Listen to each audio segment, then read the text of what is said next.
जितने भी टेस्ट हैं उस लैब के इस उद्घाटन के अवसर पर मैं विशेष तौर पर श्री एसपी सिंह ओबराय जी इनका आभार व्यक्त करता हूं कि इन्होंने ही इस सारे उपराले को अपने जिम्मे लिया है। साथ में हमारे जो रमेश भाटा जी हैं जो इस दशहरा कमेटी के प्रधान भी हैं।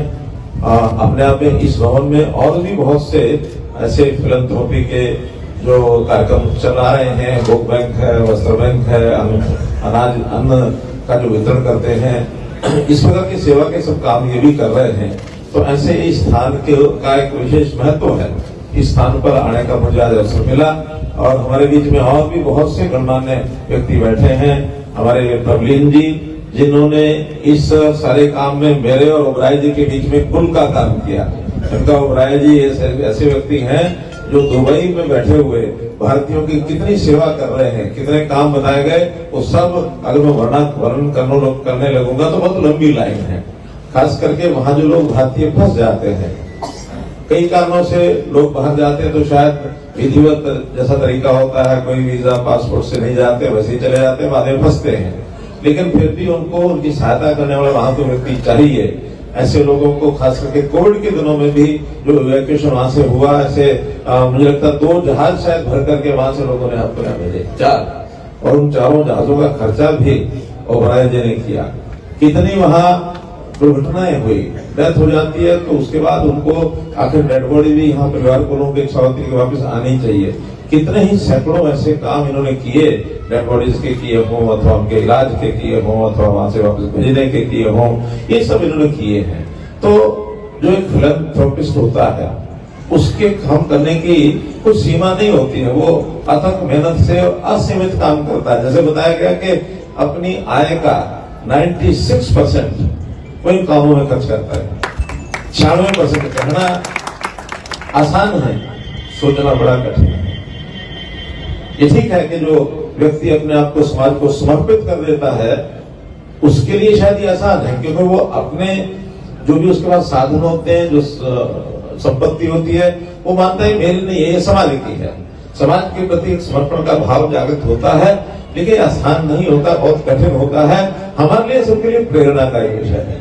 हमको ये प्रेरणा लेनी चाहिए कि समाज, इस समाज का ऋण है हमारे ऊपर बहुत, माता पिता का ऋण होता है, गुरुजनों का ऋण होता है, सबसे ज्यादा ये समाज का ऋण होता है। क्योंकि समाज के बिना अगर हम अकेले अपने आप को इस समाज में रह करके चलना चाहें, मूल रूप से सेवा का भाव जागृत होना मुश्किल होता है।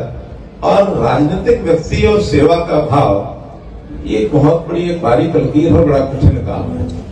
इसमें मैं आज के इस अवसर पर आदरणीय मोदी जी जो अपने देश के प्रधानमंत्री हैं, उनके समय की एक बात घटना याद कराता हूँ।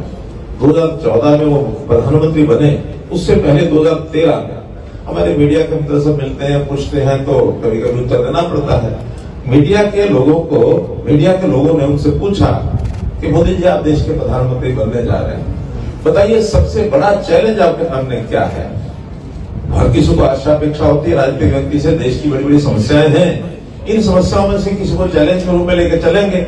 किसी को लगा होगा कि यहाँ का इंफ्रास्ट्रक्चर वो चैलेंज है, किसी को लगा होगा कि देश के अंदर अशांति फैली है, कहीं आतंकवाद है और कहीं तरह तरह की समस्याएं हैं, नक्सलवाद है, ये सब है।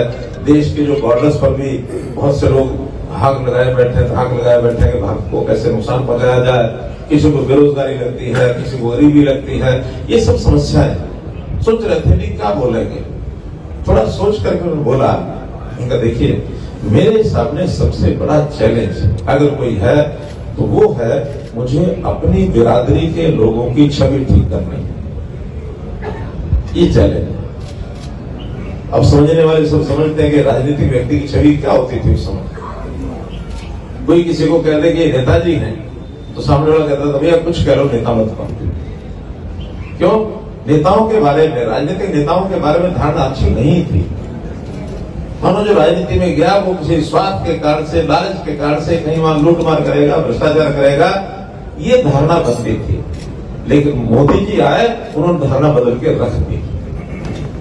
आज देश के अच्छे छवि वाले लोग भी चाहते हैं हम राजनीति के माध्यम से जाके देश की सेवा करें। एक बहुत बड़ा फंडामेंटल ये अंतर आया है। और जी ने कहा कि देखिए सोचो ये कि देश पहले मैं बाद में, लेकिन पुराने समय में जो लोग राज करते थे उनका नारा होता था मैं पहले बाकी सब बाद में। परिवर्तन महसूस करते हैं कि नहीं? आज देश में विकास की बात हो, लोगों को संस्कार देने की बात हो, एक शुद्ध जीवन जीने की बात हो,